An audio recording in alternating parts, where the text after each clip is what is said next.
de este coloquio de hermenéutica de la lectoescritura que organiza el área académica de Humanidades, Hermenéutica y Discurso del Departamento de Política y Cultura de la UAM Xochimilco. El título de la mesa 3 es Lectoescritura y Recursos Digitales.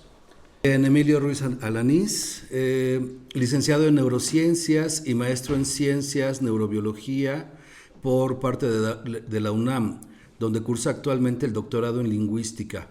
Egresado del Diplomado Básico en Enseñanza del Español como Lengua Extranjera del CEPE, así como del curso de formación de profesores de lenguas, culturas, área de francés, de la Escuela Nacional de Lenguas, Lingüística y Traducción. Sus intereses de investigación principales son la neurociencia del lenguaje y la lingüística experimental, y actualmente se enfoca en el estudio de la interfaz prosódica pragmática en la comprensión del lenguaje no literal. Cuenta con experiencia como asesor de francés en la Mediateca del ENALT, como profesor de asignatura en licenciatura y posgrado, así como en la impartición de cursos y talleres de formación docente sobre temas de neurociencia para la enseñanza y el aprendizaje de lenguas. Gracias. Pues, gracias. Voy a empezar. Yo les voy a hablar sobre la literatura como herramienta para el aprendizaje autónomo de FLE, de francés lengua extranjera, y específicamente de la experiencia de un club de lectura para aprendientes universitarios. Bueno, para empezar, la lectura es una herramienta, una estrategia relativamente usual en el ámbito de la enseñanza de lenguas, primera lengua o lenguas adicionales. Frecuentemente en cursos escolarizados se suele recurrir a la lectura de algún texto para la adquisición de léxico o diferentes cosas de diferente índole, como voy a mencionar en un momento, pero específicamente para el aprendizaje de francés como lengua extranjera suele haber una inclusión un poco más pronunciada de textos literarios para la adquisición de la lengua.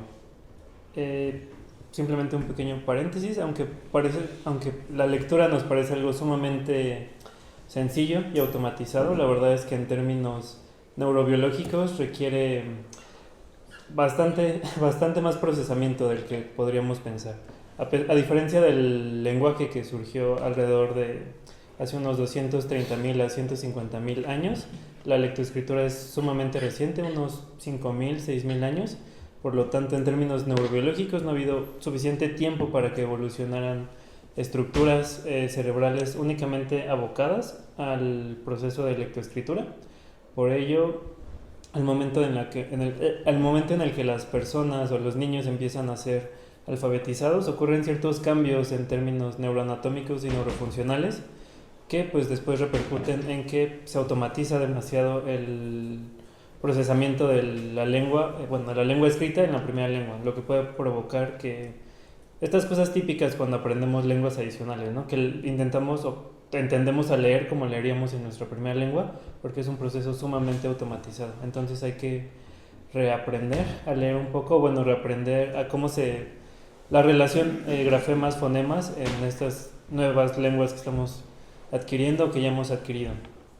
En el caso específico de la adquisición de la lectura para la adquisición de lenguas, algunos niveles en los que puede impactar favorablemente son una adquisición progresiva del léxico, sobre todo si ya partimos de que el libro es de cierto ámbito y está idealmente planeado para un curso de lengua, pues idealmente tendría que encajar ajustarse a los campos semánticos que se estén revisando en ese momento en la clase.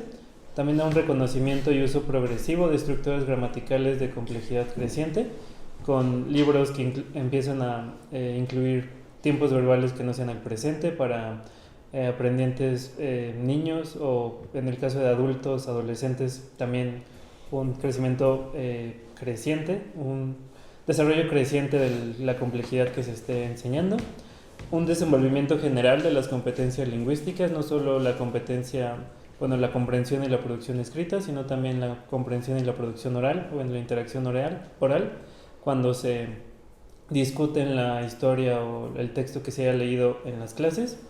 Y bastante importantemente el desarrollo de la competencia intercultural, pues al final si son textos producidos por autoras francófonas, es una ventana a la manera en la que se vive la cultura y la lengua las culturas metas en las que se produjeron estos textos.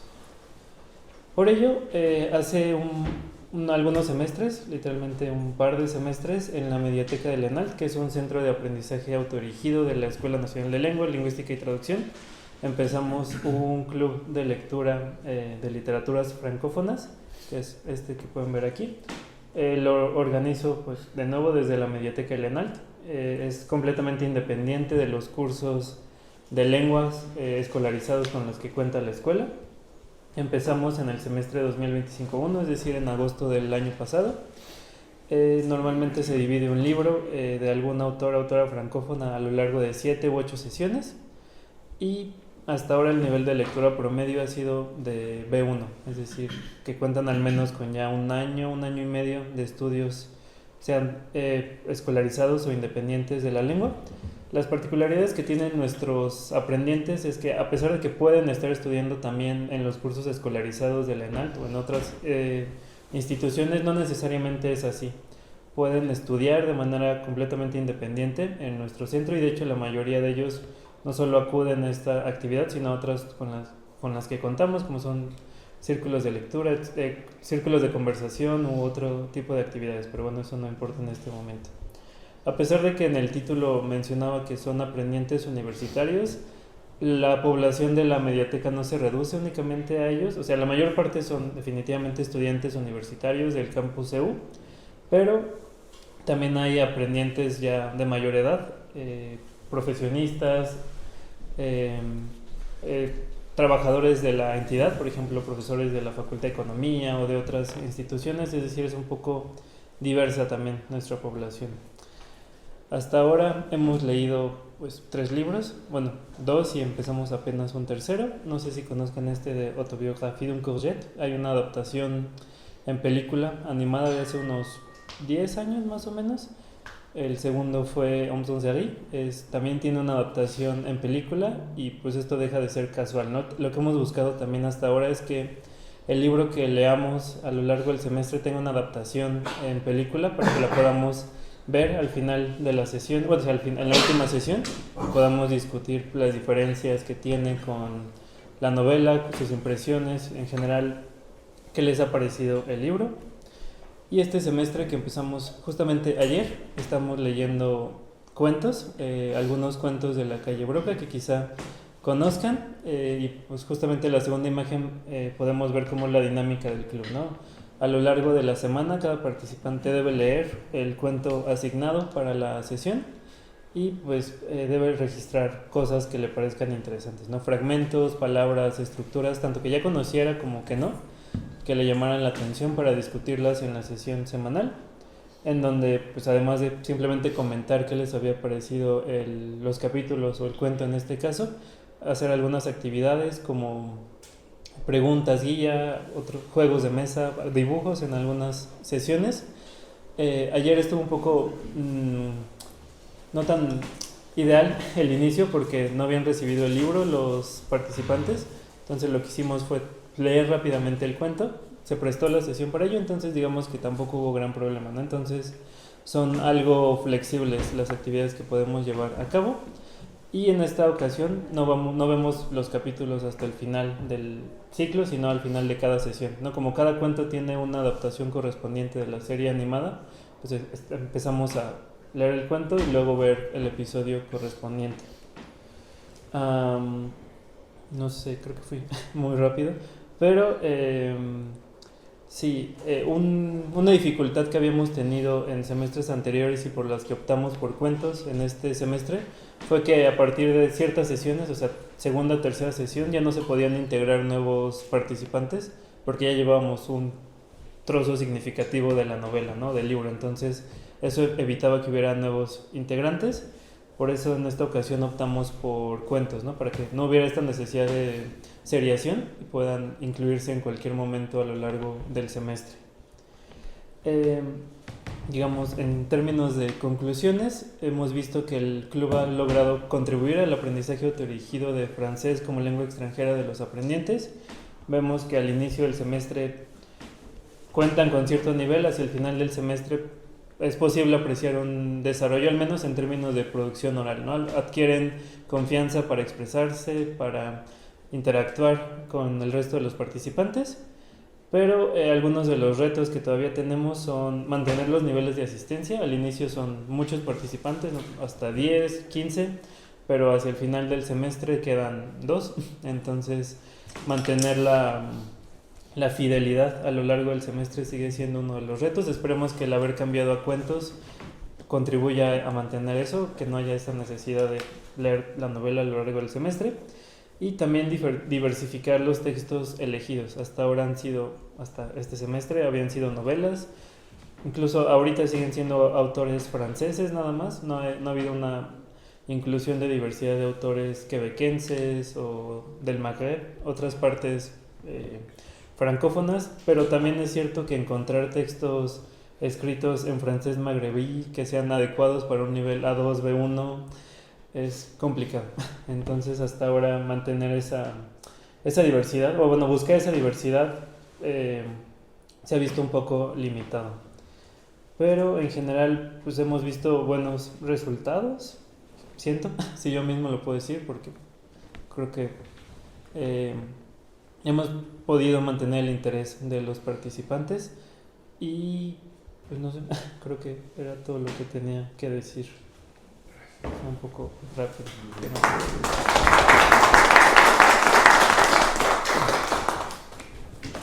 Muchas gracias, Emilio. ¿Sí está prendido? Sí. Bueno, vamos a continuar con Ixiel López.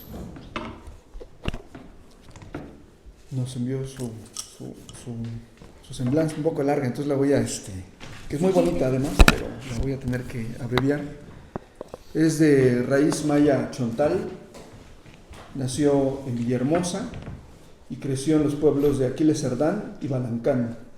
Es presidenta fundadora de la Fundación Tecuichpo, y esta es una iniciativa cultural que está enfocada en la atención a la violencia verbal, física, sexual y psicológica, o de exclusión social también, del daño que se hace a través de la lengua, y consistente también a través del cyberbullying.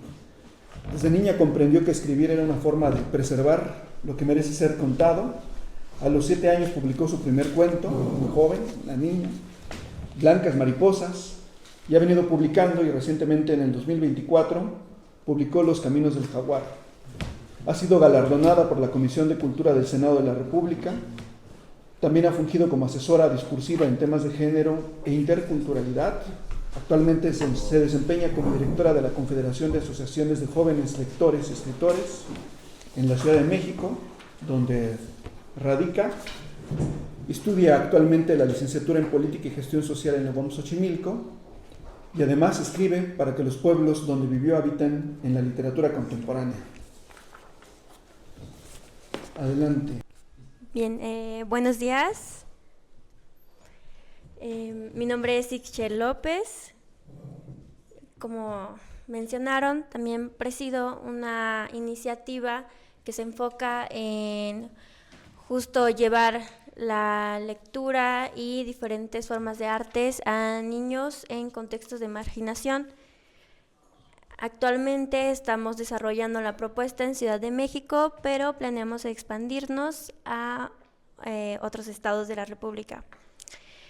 Y bien, en general me voy a centrar en cómo la lectoescritura en la era digital es vista desde la hermenéutica y qué estrategias pedagógicas pueden ayudarnos a formarnos como lectores y escritores utilizando estos medios digitales. Por favor, síguete.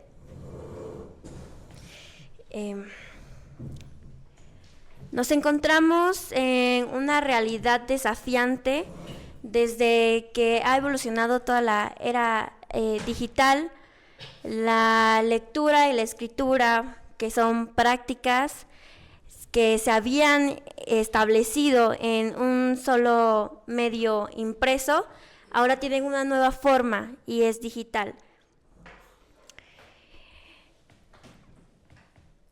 Ahora no solamente pasamos las páginas de los libros, sino que también navegamos en pantallas todos los días. Siguiente, por favor. Vamos a entrar un poco en el marco teórico. Tenemos a Hans Gadamer, que en 1960 dijo que habían dos horizontes que dialogan para comprender y desarrollar el entendimiento. Y hablamos del horizonte del lector y el horizonte del texto. Sin embargo, en la actualidad tal vez sea necesario agregar un tercer horizonte, el tecnológico. Siguiente, por favor. Tenemos a Pierre Levy, no sé si se pronuncia así correctamente.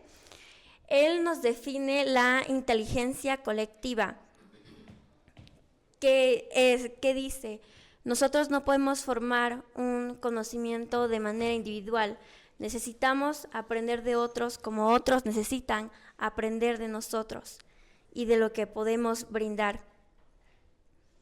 Siguiente, por favor. Bien, Roger Cartier nos recuerda que leer un códice, un libro impreso o un tweet, en este caso, implica gestos y formas distintas de interpretación. Siguiente, por favor. Y finalmente, Daniel Cassani, quien nos recuerda que leer y escribir en digital exige nuevas competencias discursivas también. Siguiente, por favor. Bueno, en conjunto, los autores pasados nos recuerdan que la lectura digital no es una degradación de la lectura, sino una mutación cultural que amplía las posibilidades de hermenéutica. Ahora vamos a pasar a las prácticas digitales. Como podemos observar, el primer elemento son el contenido visual, conocido como memes. Últimamente hemos visto una tendencia creciente en cuanto a temas sociales y políticos dentro de este contenido visual. Creo yo que son de mis favoritos y tal vez de otros aquí presentes. Lejos de ser triviales, exigen una lectura compleja. Ya no hablamos solamente de imágenes que son tomadas a burla, sino que exigen una complementación de entendimiento. Siguiente, por favor. El siguiente es la escritura colaborativa. Muchas plataformas actuales manejan esta modalidad en la que uno o varios autores pueden formar un mismo documento, una misma entrada, una misma plataforma. Y pongo de ejemplo Wikipedia, aunque también podemos hablar de los documentos compartidos de Word que usamos para trabajar dentro de nuestras clases. Siguiente, por favor. Ahora, muy bien, los algoritmos. En redes sociales no solo interpretamos los mensajes, sino también la lógica invisible de los algoritmos, que deciden qué vemos y también decide qué se nos oculta. El sentido ya no depende solo del texto y del lector, sino también de la interfaz, de la comunidad y de la tecnología. Siguiente, por favor. Bien. Ahora vamos a complementar los elementos anteriores con estrategias pedagógicas de acuerdo a cada uno de los elementos que vimos anteriormente. Dentro de los memes hacemos una referencia a la lectura crítica. Como mencioné anteriormente, ha habido una tendencia creciente de modificación, de evolución a estas imágenes que aparecían individualmente con una complementación de textos y mayormente haciendo críticas sociales. ¿De qué manera podemos comenzar a tener esta crítica o análisis? Comenzando con conceptos básicos de los temas que traten o contengan. Y hablamos de conceptos como la economía, la política, las relaciones internacionales. Todo esto para poder tener un mejor entendimiento de estos textos. Siguiente, por favor. Muy bien, ahora dentro de la escritura colaborativa tenemos el diálogo y la construcción. No podemos elaborar un texto de manera individual si estamos trabajando, colaborando en equipo. Para ello usamos el diálogo y juntos hacemos una construcción del texto en el que estamos trabajando. Siguiente, por favor. Y los algoritmos. Nuevamente, otra vez, a través de redes sociales se manifiestan todos estos algoritmos que definen qué vemos y qué se nos oculta de acuerdo a lo que anteriormente ha analizado de nuestro consumo en contenido. ¿Qué debemos de hacer? Reflexionar críticamente acerca de cada cosa con la que interactuamos dentro de las redes sociales, a cada cosa a la que le damos una reacción, a cada cosa que compartimos, a cada cosa a la que nos quedamos viendo por más de 10 segundos. Siguiente, por favor. Y bien, como último elemento tenemos a la comunicación en géneros emergentes.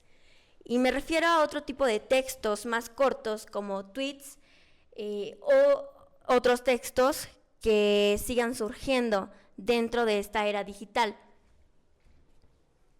Bien, siguiente, por favor. Quiero hacer énfasis de que leer y escribir hoy es navegar en todos los sentidos. Ya no solamente ocupamos un papel y un lápiz, sino que también podemos hacer uso de otros recursos digitales que están a la mano. Muchas gracias.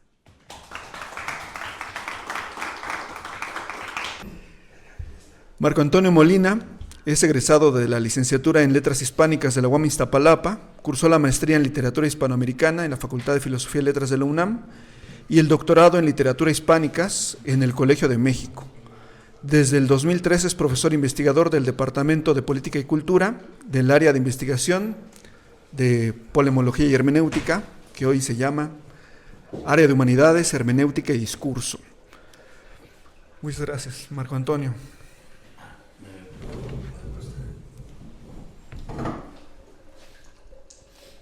Bien, muchas gracias.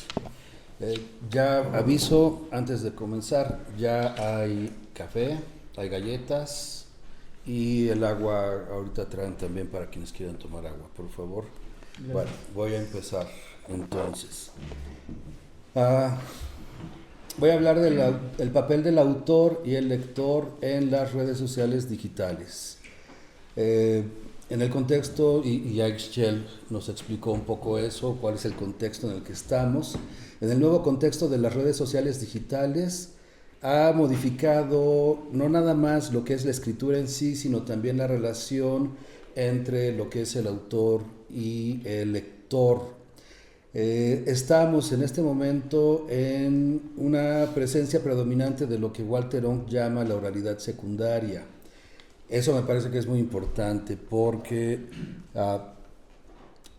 en algún momento se había pensado que con la aparición de la imprenta y los libros se iba a perder la oralidad y lo que ha sucedido es que no se ha perdido, y esta aparición de redes sociales digitales lo que ha hecho es que se reactive esa oralidad secundaria. Bien, esto ha modificado también la relación entre autores y lectores, como decía, y no solo como un fenómeno cuantitativo, sino incluso también cualitativo, y voy a ir dando algunos ejemplos. A partir de la imprenta, la relación que había era unidireccional, o sea, se imprimía el libro y el lector nada más leía, no había manera de interactuar, y eso fue lo que predominó durante mucho tiempo. Pero ahora, a partir de estas redes sociales digitales, lo que tenemos es que sí hay ya una interacción, la dirección es bidireccional. Entonces, tenemos un autor que publica, los lectores leen, pero a partir de que están leyendo, empiezan ellos a comentar, empiezan a reseñar, e incluso vamos a ver que empiezan a corregir lo que lee el autor, ¿sí? Es un fenómeno en el que, por ejemplo, en Twitter, bueno, X o X antes Twitter, llegamos a ver que los autores, incluso autores muy consagrados, estaban ya intercambiando comunicación con sus lectores, que podían ser lectores de otros países, incluso de otros niveles sociales, y esa comunicación antes no se había pensado, no se concebía. O sea, había, bueno, para quienes crecimos sin esas redes sociales, uno no se hubiera imaginado que podía escribirle a un autor y que el autor lo iba a leer y le iba a contestar, por ejemplo. Y ahorita es algo que ya puede suceder. Bien. En el ámbito literario, los lectores se convierten entonces en comentaristas, que empiezan primero como analistas, reseñistas de estos autores, y cuando publican esos textos se convierten a su vez en autores, y estos autores pueden llegar a ser más o menos exitosos. Sabemos que muchos que ahora son escritores, por ejemplo, empezaron con eso, con redes sociales en las que escribían sobre algunos temas de interés o sobre literatura, y a partir de eso llegaron a tener tantos lectores, tan buena recepción, que llegan a publicar ellos como autores también. Bien, comentaba yo, se pasa de cuestionar, corregir, glosar, extender las obras de ficción de los autores, porque, y aquí es donde aparece uno de los fenómenos que me parece muy interesante y que empezaría por destacar, que es el de la fanfiction, ¿sí?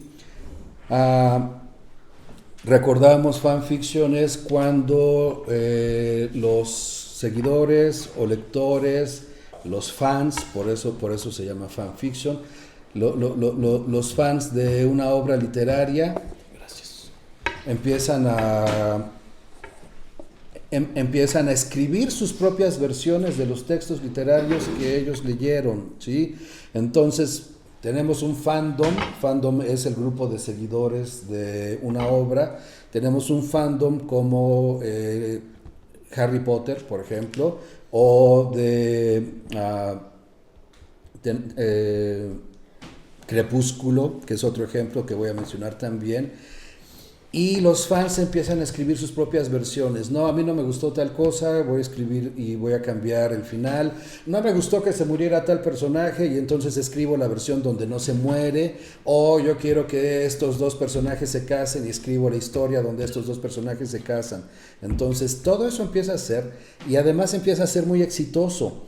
Y estos fanfiction, ese fenómeno de fanfiction llega a producir incluso obras independientes. Quiero aquí hacer un paréntesis porque también a veces no tenemos esa idea, o los más jóvenes no tienen esa información. Este fenómeno no es nuevo. El fenómeno de esta literatura escrita por los lectores que llegan a ser obras independientes lo tenemos, por ejemplo, ya desde la novela picaresca, ¿no? Aparece la Celestina, y después de la Celestina entonces vienen otros autores que escriben continuaciones de la Celestina, o incluso escriben las aventuras de la hija de la Celestina, y tenemos así sagas completas también sobre ciertos personajes de la novela picaresca.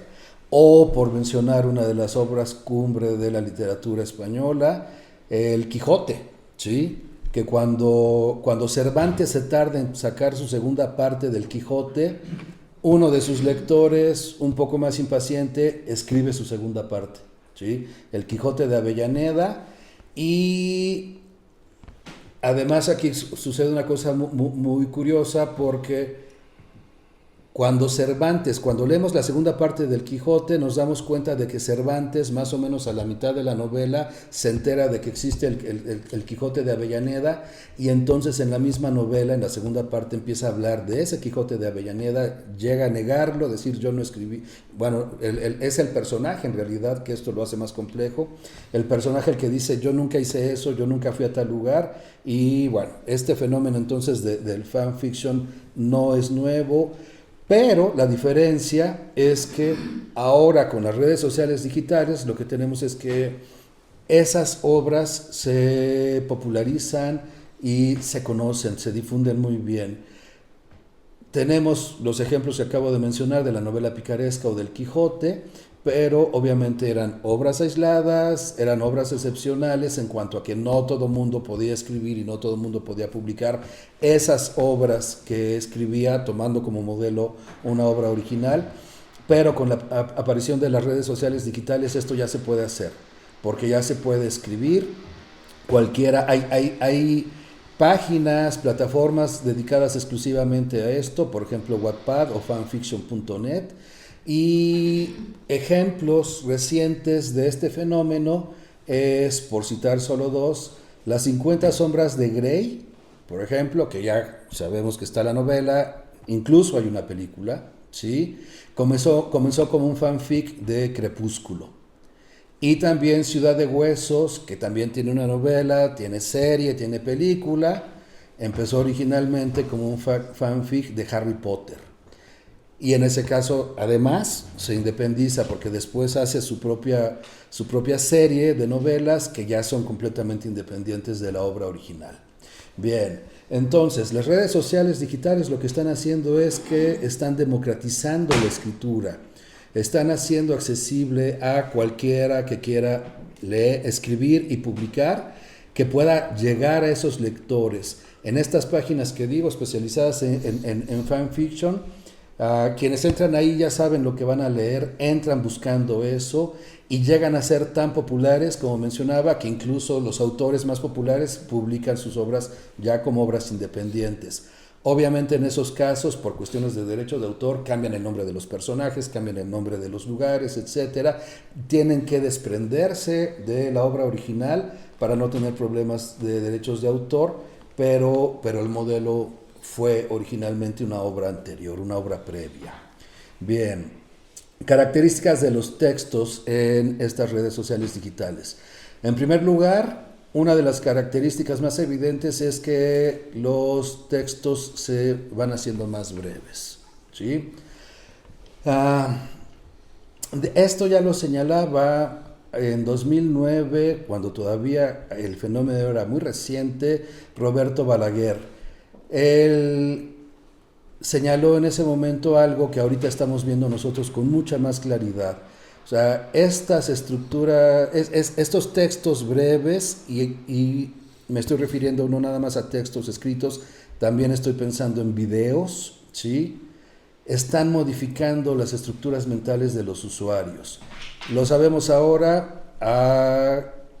En general, los consumidores, y aquí no voy a referirme a una edad en particular o a un grupo de edad en particular, porque a todos nos pasa, tenemos una menor capacidad de concentración. Ya no podemos leer tanto tiempo, ya no podemos leer obras tan extensas, cuesta trabajo ver una película, y bueno, eso pasa, no importa la edad. Mucha gente se sienta o nos sentamos a ver una película y en algún momento revisamos el celular, aunque estamos viendo la película, ¿no? Entonces, ese tipo de fenómeno está cambiando la manera en cómo estructuramos nuestras ideas, pero también, obviamente, en cómo se están estructurando los textos para estas redes sociales. Tenemos Facebook, que también ya se ha señalado, es una plataforma que se presta más a relatos y textos largos, y por eso tal vez es que ahora a los jóvenes ya no les gusta, ¿no? Ya se considera que es algo de viejitos, ¿sí? Tenemos la aparición de Twitter, que en su momento fue un fenómeno y que era lo que se buscaba era esa brevedad, aunque también esto hay que decirlo, esa brevedad tampoco es suficiente muchas veces y entonces lo que termina haciéndose es, estoy en Twitter, pero puedo publicar un hilo de Twitter que tenga casi el mismo texto que hubiera podido publicar originalmente en Facebook, ¿no? Pero como lo que en ese momento está funcionando es Twitter, se escribe en Twitter. Tenemos TikTok también, de estos videos largos, que otra vez la mente se acostumbra a ver estos videos breves, se acostumbra a ver estos videos breves, pero también por la misma limitación del tiempo, ayer lo comentaban en una de las mesas, ahora TikTok está subiendo su tiempo máximo a 5 minutos, ¿sí? Empezó con 1 minuto, luego lo subió y ahora lo vuelve a subir a 5 minutos. No se sabe qué tanto va a funcionar eso, seguramente no va a ser un problema, pero para algunos de nosotros de cierta edad, nos sorprende, por ejemplo, que hay jóvenes que prefieren ver una película en TikTok y entonces están viendo un video breve tras otro video breve, que es la continuación y al final es la película, pero prefieren verlo en TikTok que verlo en un formato original de película sin interrupciones. Bien, paradójicamente también en cuanto a los textos, a pesar de que nos acostumbramos a los textos más breves, es curioso que la industria editorial pide ahora novelas más extensas. Platicaba yo hace un tiempo con un amigo novelista y se quejaba porque él había ya publicado en Alfaguara y decía, no puedo publicar mi última novela porque me piden 500, 600 páginas y lo que yo tengo no es tanto, ¿sí? Y entonces, pero como Alfaguara ya quiere 500 o 600 páginas, ya una novela más breve como que ya no interesa, comercialmente ya no es rentable para la editorial. Bien, ahora, frente a la brevedad del texto, lo que ha ocurrido, y es lo que comentaba Ixchel, es que la imagen ha ganado importancia. Ahora tenemos una relación de interdependencia, y esto voy a decir que es con diferentes matices y en diferentes proporciones, entre la imagen y el texto. Y aquí es donde vemos que surge el meme, ¿no? O sea, esa unión de imagen y texto. Ahora, otra vez, para los más jóvenes, tal vez se sorprendan al enterarse que en realidad esto que nos parece tan novedoso en los memes, pues tampoco lo es tanto, ¿no? Porque ya la emblemática, que más o menos se ubica a su inicio en el siglo XVI con Alciato, un poeta italiano, ¿sí? Pues ya desde el siglo XVI ya existía y ya se estaba desarrollando. Después tenemos ejemplos muy interesantes, de muy buena calidad, con John Keats o William Blake, por ejemplo, en el siglo XIX, ¿no? Poetas ingleses que están también haciendo poesía, uniéndola a imagen, y claro, en este caso es una función, es una intención diferente a lo que es el meme, hay una preocupación más estética, y es también curioso que esta emblemática que surge como una experimentación estética de una élite, ahora en la actualidad con el meme, otra vez se ha popularizado y lo que se busca ya no es esa experimentación estética, sino la sencillez, ¿sí? Y bueno, esa me parece que es una de las características que ha hecho que el meme funcione tanto en la actualidad. Bien, para el meme hay una estructura básica y esto es también interesante. Esa estructura básica puede estar o en la imagen o en el texto. Y es una estructura básica que se presta a la variación de los temas, la variación de los modelos, de la estructura. Pongo dos ejemplos. Tenemos en memes uno muy conocido donde está un personaje que hace un gesto de aprobación en una cosa y luego otro donde hace un gesto de rechazo en otra. O sea, ahí lo que queda es la imagen y esa imagen es la que va a ser estable, por decirlo de esa manera. Y sobre esa imagen estable es que los usuarios van a empezar a poner los diferentes textos. Y esto va a servir para burlarse de cualquier aspecto Obviamente la estructura lo que nos está señalando es una doble moral o un doble rasero, ¿no? Esto está bien, pero esto no está bien para mí, ¿sí? Y se está destacando esa contradicción. Pero esa estructura en cuanto a la imagen permite que se puedan desarrollar las diferentes variantes con todos los temas que se quieran, incluso políticos, publicitarios, etcétera. Y tenemos lo contrario, tenemos otros memes donde el texto es el que funciona, es el que se recupera y se considera que eso es lo importante. Y entonces lo que muchos lo que muchos usuarios hacen, y ahorita voy a pasar al tema de la autoría, lo que muchos autores hacen es retomar ese texto y empezar a ponerle otras imágenes. Y vemos que nos aparece a veces un meme con el mismo texto que ya hemos visto antes, pero con imágenes diferentes. Bien. Creo que esto nos lleva justo al problema de la autoría. ¿Cuál puede ser la intención de tomar el mismo texto, tomarme la molestia de ponerle otra imagen y publicarlo en una red social? Creo que la intención es aparentar que yo soy el autor de eso, ¿sí? Entonces, el problema de la autoría es un problema que en estas redes sociales digitales nos está complicando porque ya se está perdiendo quién es el autor. A veces podemos rastrear, en algunos casos, las redes sociales, en el caso de Twitter, por ejemplo, podemos rastrear dónde está el origen, cuál fue el primer tweet que se publicó sobre algo. Pero en otras redes sociales no se puede hacer. Puede aparecer un meme y es muy difícil que podamos rastrear cuál es el origen. Obviamente va a haber usuarios que se preocupen más por esa autoría y que incluso le pongan su firma o que en algún momento incluso llegan a comentar, ese meme es mío, yo lo publiqué primero, yo lo hice, ¿sí?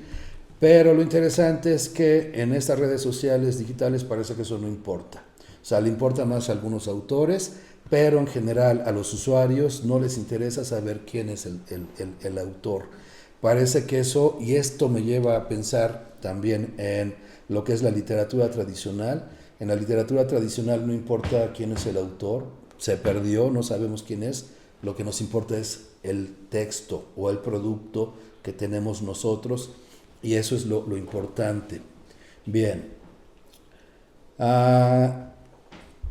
El plagio, por lo mismo, es común y se valora de una manera diferente a como puede ocurrir en un texto académico o en un circuito artístico, ¿sí? O sea, obviamente yo puedo plagiar memes, incluso hay páginas que se llaman así, o gente que se dice, sí, yo robo memes o hago un meme sobre que robo memes, etcétera, ¿sí? Y claro, como eso no se valora de la misma manera que como lo valoramos en la academia, por ejemplo, o en un circuito artístico, pues uno lo puede decir y no pasa nada. No hay ninguna consecuencia, no hay una sanción moral, no hay una sanción social a propósito de eso. Esto es interesante porque eso nos lleva entonces a ver que las fronteras de la autoría, el usuario, el lector empiezan a perderse, se empiezan a difuminar. La llegada de la inteligencia artificial hace más complejo este problema porque plantea, y no me voy a meter en este tema ahorita, simplemente voy a plantear las preguntas a propósito de la autoría, es ¿hasta dónde lo hecho con inteligencia artificial es mío? Yo le doy las instrucciones a la inteligencia artificial, yo soy el que crea los prompts y eso hace que la inteligencia artificial arroje un producto. Bien. ¿Hasta dónde puedo considerar que yo soy el autor de eso? En la legislación se acaba de decidir que no puedo yo registrar con derechos de autor algo creado con inteligencia artificial. O sea, por lo menos ahorita en este momento la legislación nos dice que no, que eso no puede ser. Bien, pero no es tal vez lo que más nos interesa la parte legal para muchos, por ejemplo aquí en la academia, sino lo que implica eso cuando hay usuarios que están haciendo una tesis, que están escribiendo un libro a partir de inteligencia artificial. Y ahí la discusión se vuelve más compleja porque alguien puede decir, son mis ideas, yo le doy la instrucción a la inteligencia artificial de qué quiero que diga, es mi contenido, de cómo quiere que lo diga, eso es lo que me interesa, y ya el producto que sale entonces lo puedo considerar como mío y yo soy el autor. Bien, yo creo que esto se tiene que discutir, no es tan sencillo, obviamente. Porque lo mismo pasa y es más obvio o más claro con los diseñadores gráficos. Que yo le pueda dar las instrucciones a una inteligencia artificial de cómo quiero una imagen y que la inteligencia artificial cree esa imagen y que a lo mejor resulta que gusta y es una imagen bien valorada por una comunidad, eso no me hace a mí diseñador gráfico, ¿sí? O sea, estoy aprendiendo a programar una inteligencia artificial, pero no soy un diseñador gráfico por dar esas instrucciones. Bien. Hay un fenómeno más que solo voy a mencionar ahorita y ya voy a terminar, que es el de estas redes sociales digitales han permitido también la aparición de géneros híbridos. Y voy a solo mencionar los ejemplos que son como más claros. Las novelas gráficas, y no es porque las novelas gráficas aparezcan con esas redes sociales, sino que ahora estas redes sociales permiten hacer la difusión de novelas gráficas, permiten ya que cualquiera pueda hacer una novela gráfica o pueda hacer una historieta, por ejemplo, a partir de textos propios o textos ajenos, ¿sí?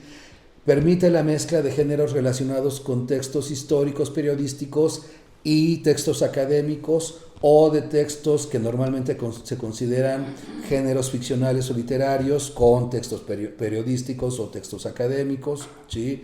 Y bueno, aquí Aida Chacón es una especialista en esos temas híbridos, no me voy a meter yo más para no quemarme con ella, ¿sí? Pero eso es lo que tenemos, ¿no? Y los memes, que decía yo que eran esa unión de imagen con texto, lo podemos ver también, pero con videos, ¿sí? Y lo que tenemos, y también las redes sociales están llenas de eso, videos de películas, de series en los que el usuario intercambia los textos, sustituye los textos y entonces lo que se dice es diferente a lo que dice el texto original y otra vez, como si fuera un meme, eso nos permite burlarnos, referirnos a cambiar el tema, ¿sí? Puede ser sobre temas políticos, puede ser sobre temas publicitarios, pero todo esto nos lo permite. Bien. Para terminar, el último elemento que me parece importante destacar es el de la presencia también cada vez más importante de lo que ahora se llama el storytelling, que es reconocer la importancia de la narración, por decirlo en español, ¿sí? De la narración en los lenguajes publicitario, artístico, político, etcétera. Me parece que cuando se está creando toda una industria alrededor del storytelling, nos está hablando de la importancia de esos textos en las redes sociales, que no necesariamente son textos escritos, muchos de esos textos los vamos a escuchar, ¿sí? La oralidad secundaria a la que se refería Walter Ong. Y bueno, ese es el contexto.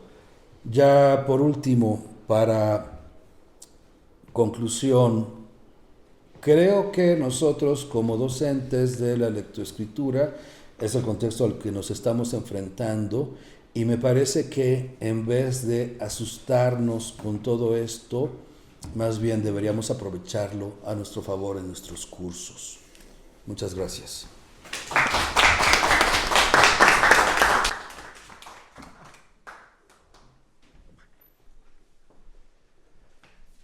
Muchas gracias, Marco Antonio. Ahora vamos a dar paso a la última ponencia, que es una ponencia conjunta. Por un lado presenta a Pablo César Hernández Cerrito, quien es doctor en educación por la Nova Southeastern University en los Estados Unidos. Es maestro en tecnologías para el aprendizaje por parte de la Universidad de Guadalajara, maestro en gestión de la información por la Universidad de La Habana y la Universidad de Murcia. Es egresado de la UAM, Xochimilco. Actualmente es coordinador de educación mixta y virtual, Virtuami, en la Universidad Autónoma Metropolitana, en la Unidad de Iztapalapa. Profesor visitante de la UAM entre el 2019 y el 2022. También es profesor y coordinador de maestría en áreas de tecnología educativa en universidades de Iberoamérica. Ha sido formador por más de 20 años de docentes de diferentes universidades. Cuenta con más de 40 publicaciones. Es autor del libro Educación Mediada por Tecnología, Planeación, Estrategias, Diseño y Evaluación del 2024, y también es miembro del Sistema Nacional de Investigadores. Por otro lado, también está Bruno Esteban Moreno Pereira, quien es licenciado en Letras Hispánicas por la UAM Iztapalapa, adscrito al Seminario de Didáctica de la Lengua y de la Literatura. Ha sido profesor de Educación Media Superior, especializado en Lengua y Literatura, ha participado como asesor en el diseño de recursos didácticos para la unidad Virtuami. También ha impartido cursos y talleres de comprensión lectora y redacción de textos académicos a nivel superior. Está interesado en la literatura del siglo XX, la teoría de los géneros literarios, en la representación del concepto de nación en la literatura y en la didáctica de la literatura escrita por mujeres. Y recientemente ha sido aceptado para estudiar la especialización en literatura mexicana en el siglo XX en la UAM Azcapotzalco. Muchas gracias. Pues muchas gracias. Primero felicitar a los miembros del comité organizador de este evento. Me parece un tema fundamental para el papel de la educación superior, en particular de la educación pública, el fomentar pues, habilidades básicas en lectura, en escritura, en ciencia. Nosotros vamos a compartir con ustedes una propuesta innovadora que surge de la universidad para la universidad. Me parece que uno de los objetivos de la universidad es generar ciencia y tecnología, no solamente usar la tecnología y la ciencia existente, sino generarla, ¿verdad? Entonces, en ese sentido, les vamos a compartir una propuesta de diseño de un chatbot educativo realizado en la UAM, por alumnado de la UAM, con conocimiento de la UAM e investigación por la UAM, lo cual me parece que es fundamental. No solamente usar la tecnología, como sabemos, en el caso de inteligencia artificial, por ejemplo, pues mucha de esa tecnología fue creada en otros contextos socioculturales, lingüísticos, que no tienen nada que ver con nuestra cultura institucional y además nacional, ¿no? Con la diversidad que hay a nivel nacional cultural. Hay diferentes problemáticas. Yo quisiera nada más puntualizar en algunas. Esto está muy vinculado ahora con la agenda que hay para el 2030, la agenda de los Objetivos de Desarrollo Sostenible, por lo cual hay una deuda muy importante. No los vamos a lograr, pero sí hay datos muy relevantes que un número muy importante de personas para el 2030 no van a tener las habilidades básicas en lectura y escritura, lo cual me parece que es un tema fundamental. Por otro lado, hay evaluaciones a nivel internacional donde se inserta México y también estamos por debajo de América Latina en esos resultados, como PISA u otras evaluaciones, tanto en lectura como escritura. Nos parece que los primeros años son fundamentales para fomentar la lectura y escritura. Hay muchas problemáticas, sin embargo, yo voy a señalar algunas. No sé si le gusta pasar a la diapositiva 3. Hay muchas problemáticas, pero yo voy a la siguiente, por favor. Yo voy a enfatizar en que evidentemente necesitamos flexibilizar y cambiar e innovar el currículum escolar, es decir, integrar la parte mucho más formativa de la lectura y escritura dentro del currículum escolar. Muchas veces se queda ajena y solamente se ven contenidos disciplinarios pensando en que los estudiantes ya tienen esas habilidades y que ya pueden desarrollar esa lectura y esa escritura de manera crítica y reflexiva. Sin embargo, no lo hay. Hay una necesidad de formar a los profesores en estrategias para la enseñanza de lectoescritura dentro del currículum escolar. Ese es otro de los elementos. Y un área de oportunidad es, frente a las nuevas generaciones, generar proyectos innovadores, alternativos, para que los alumnos pues tengan este tipo de interacción y este acercamiento con hábitos de lectoescritura. En ese sentido, si le pasas a la siguiente, por favor. En ese sentido, hemos estado desde hace algunos años, esto de inteligencia artificial no es algo nuevo. Se socializó apenas en años y se comercializó, porque en realidad la comercialización de la inteligencia artificial viene de la empresa hacia el campo educativo. Entonces, desde el 2019 ya está en varios países, tanto de Asia como en Estados Unidos, en Europa, se han hecho estudios de cuál es el impacto de los chatbots en la lectura, en el aprendizaje, y bueno, ha habido resultados positivos. Se ha utilizado para aprender desde programación, aprender idiomas, aprender cualquier contenido temático que se pueda desarrollar en el aula. Más adelante voy a abordar el tema si se va a sustituir en algún momento el profesor o no. Yo creo que no, se puede abordar más adelante, pero sí es una herramienta potente que nos permite facilitar ciertos procesos cognitivos para la lectura y la escritura. Siguiente, por favor. Esto es un poco lo que hemos hecho en la UAM.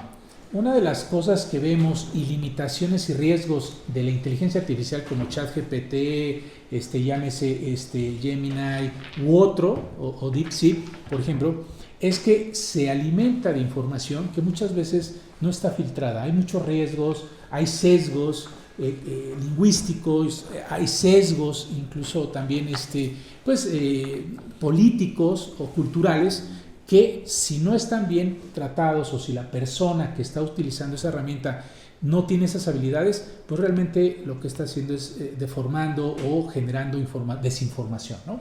Entonces, esto es muy importante. ¿Por qué? Porque necesitamos generar esa tecnología, esa ciencia en nuestros contextos, dentro de la universidad.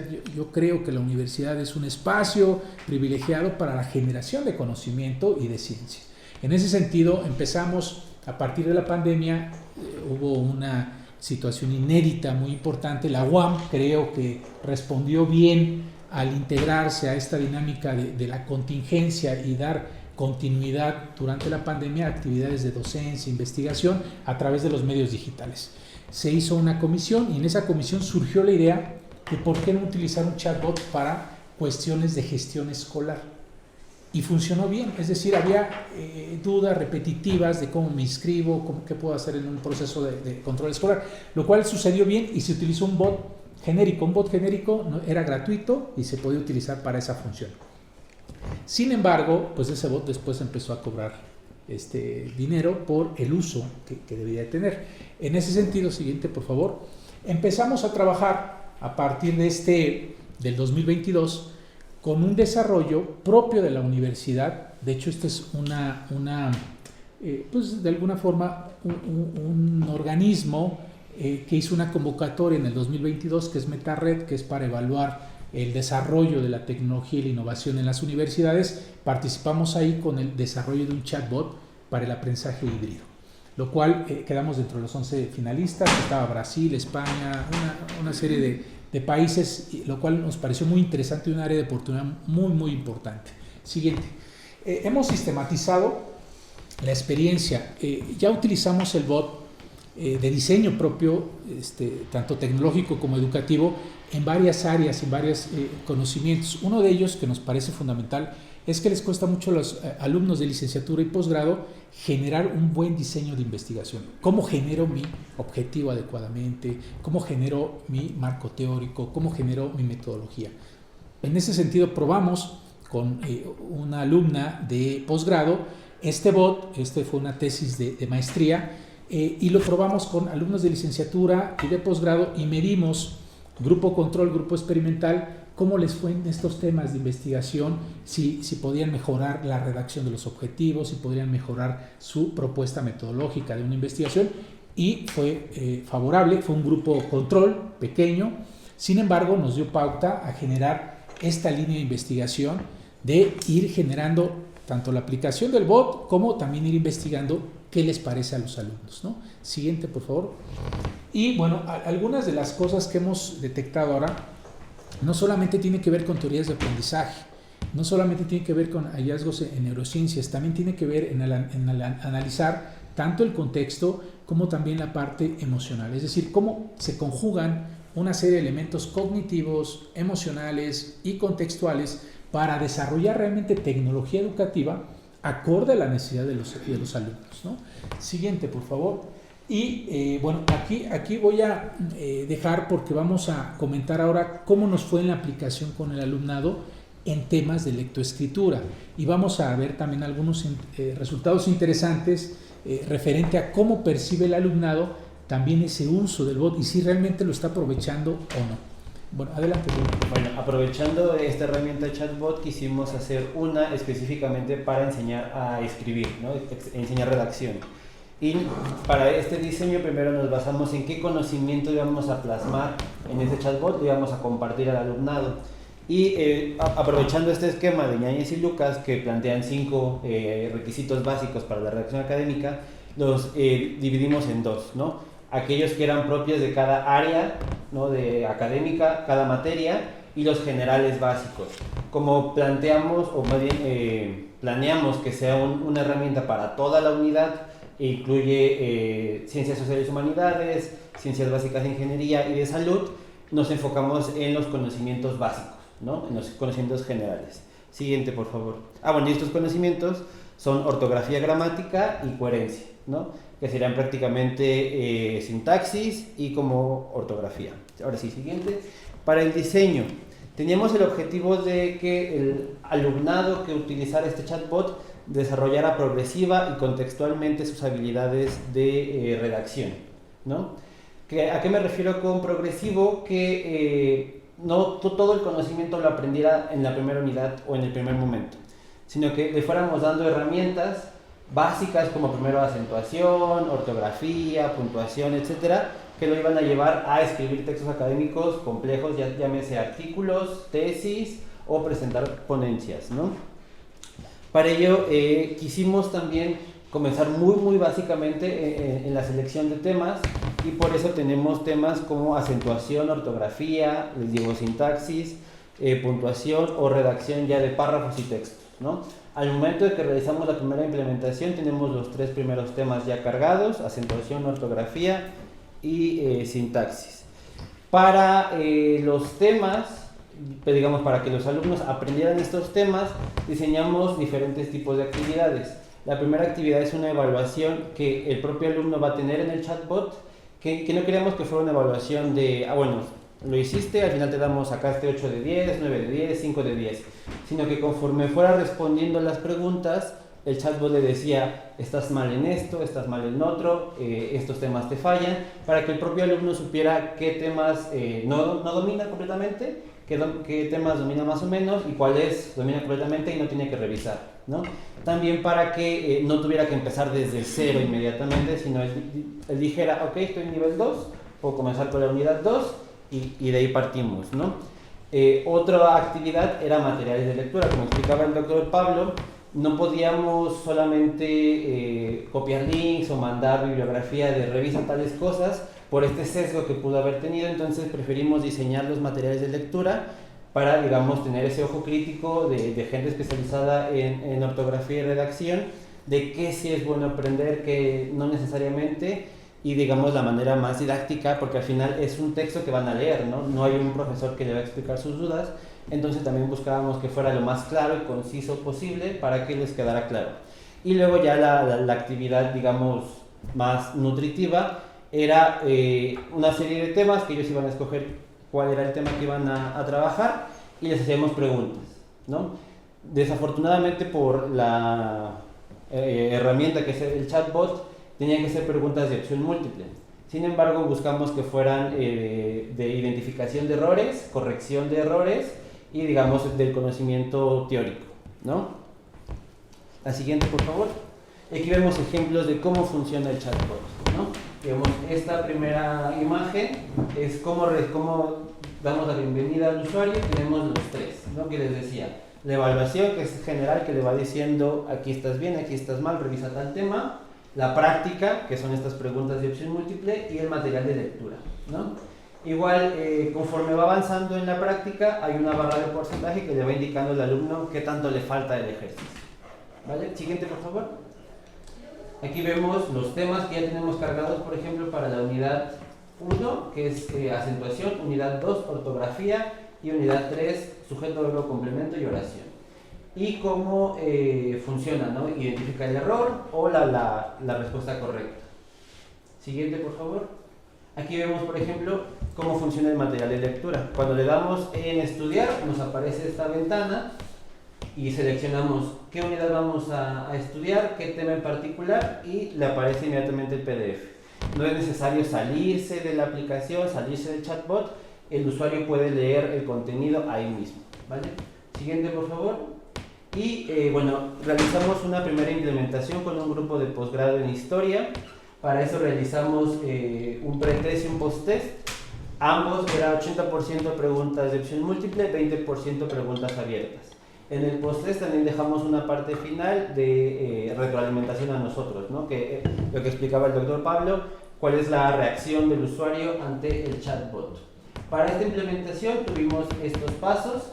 Primero una sesión informativa, explicar cómo funciona, cuál es el objetivo que queremos al que utilicen el chatbot. Igual aquí había muchas dudas de cuál es mi usuario, cómo entro a la aplicación. Y la primera evaluación, que es esta que les digo que es general y les va indicando en qué temas hay que dar fortalecimiento. Luego tuvimos toda una semana en que los usuarios lo iban utilizando, para la redundancia, y aquí íbamos dando un seguimiento. El seguimiento era, digamos, en un grupo de WhatsApp, que igual eran dudas y aclaraciones que pudieron haber ocurrido, y luego una sesión final donde recopilábamos sus comentarios de manera directa, y el post-test, ¿vale? Que nos dan ciertos datos. La siguiente, por favor. Aquí, por ejemplo, un primer dato que arrojó fue su porcentaje de error. Conforme iban utilizando la aplicación, iban más o menos equivocándose o comprendiendo cómo funcionaba la aplicación. Siguiente, por favor. Y aquí, digamos, ya tenemos resultados del post-test. En una gran mayoría de respuestas tenemos una diferencia entre el 87,5 y 12%. 87% de acierto ya en el post-test, ¿no? Siguiente, por favor. La siguiente igual, digamos, tenemos porcentajes muy similares. La siguiente. Aquí, por ejemplo, vemos una comparación entre el pretest con multiplicidad de respuestas y el post-test, con este índice del 87,5%. Es decir, sí hubo un aprovechamiento muy considerable de esta herramienta. Y también, la siguiente, por favor. Hicimos, les decía, es 20% de preguntas abiertas, entonces tenemos igual las del pretest, que hay igual multiplicidad de respuestas, y las del post-test. Y aprovechando un poco el post-test ya con los conocimientos adquiridos, no nada más les pedíamos explícanos o selecciona la respuesta correcta, sino que utilizaran estos conocimientos, digamos, en un plano ya significativo para ellos. O sea, es decir, que los implementaran en su vida diaria.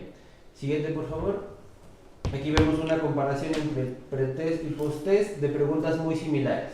Y vemos un no sé, sí, y más o menos una idea vaga de qué es, y una vez utilizado el post-test, una vez utilizado el chatbot, en el post-test vemos preguntas más concisas, más concretas, que nos dan pie a que la herramienta es muy útil para el usuario. Siguiente, por favor. Y aquí tenemos ya, digamos, los comentarios que ellos nos hicieron en esta retroalimentación. El uso del chatbot es mayor a ver videos en YouTube, a lecturas en PDF o a temas de escritura y lectura de manera general, y digamos igual la mayoría contestó que sí era favorable, que preferían utilizar el chatbot, y digamos en los comentarios que tuvimos ya en la sesión final, ellos les gustaba mucho que la retroalimentación fuera inmediata, ¿no? Que fuera contextual a, por ejemplo, palabras que ellos iban a utilizar, y para esto elegimos palabras como hipótesis, marco teórico, análisis, palabras, digamos, de diferentes campos académicos, ¿no? Igual que fuera como un chat, ¿no? Esta idea de que como si estuvieras whatsappeando con la inteligencia artificial les pareció muy atractiva, digamos, muy cercana a lo que veníamos platicando, ¿no? Con Michelle y el doctor, su contexto de redes sociales, ¿no?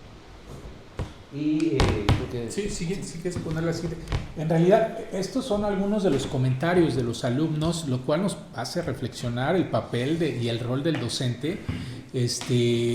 Por supuesto, no se va a sustituir. Este es un complemento, son herramientas de complemento. Sin embargo, para las nuevas generaciones, si por ejemplo nos dicen, es entretenido el chatbot, ¿qué quiere decir? Pues tienen ahí un elemento motivador, ¿no?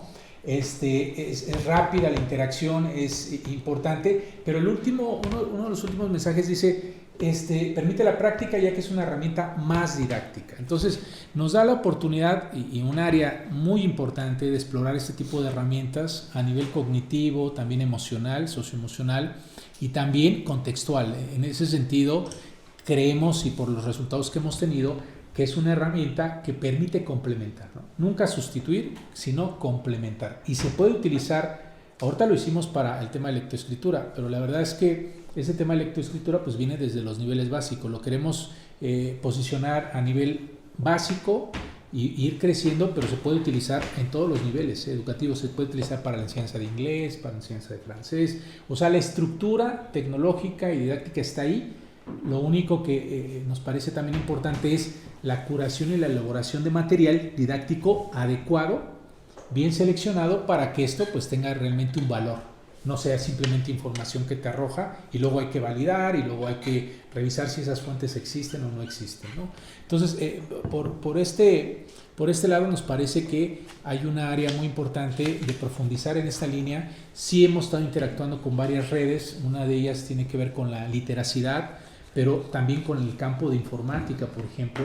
Estamos trabajando mucho con alumnos de informática que están desarrollando, están haciendo la programación, con alumnos, bueno, Bruno es alumno ahora de la UAM Azcapotzalco, pero es egresado de la UAM Iztapalapa. Entonces, ese tipo de dinámicas donde se va integrando la comunidad como parte de un proyecto innovador son fundamentales. Entonces, en ese sentido lo vamos a ir poco a poco, esto ya tiene algunos años, lo vamos a ir cuidando de tal forma que primero se abra toda la UAM, y después se puede abrir a nivel básico, medio superior y cualquier institución. De hecho, me preguntaban en la NUYES, porque pertenezco a un grupo de la NUYES, si esto lo pueden utilizar en otras universidades. Claro, ahí está el código, evidentemente lo vamos a registrar a nombre de la UAM, pero ahí está el código, lo pueden mejorar, lo pueden cambiar, y ese es un valor de la universidad, el generar conocimiento, mejorarlo, utilizarlo para el beneficio de la sociedad, y ahí es donde está el impacto social de la universidad también, ¿no? Entonces, eso es lo que les queríamos compartir y les agradecemos su atención.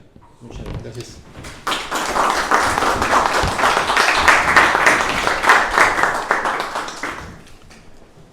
Pues muchas gracias por las participaciones. Gracias Emilio, Ixchel, Marco Antonio, Pablo César, también Bruno Esteban, muchas gracias. Pues vamos a pasar a la ronda de preguntas, participaciones. Quien quiera hacerlo, este es el momento adecuado.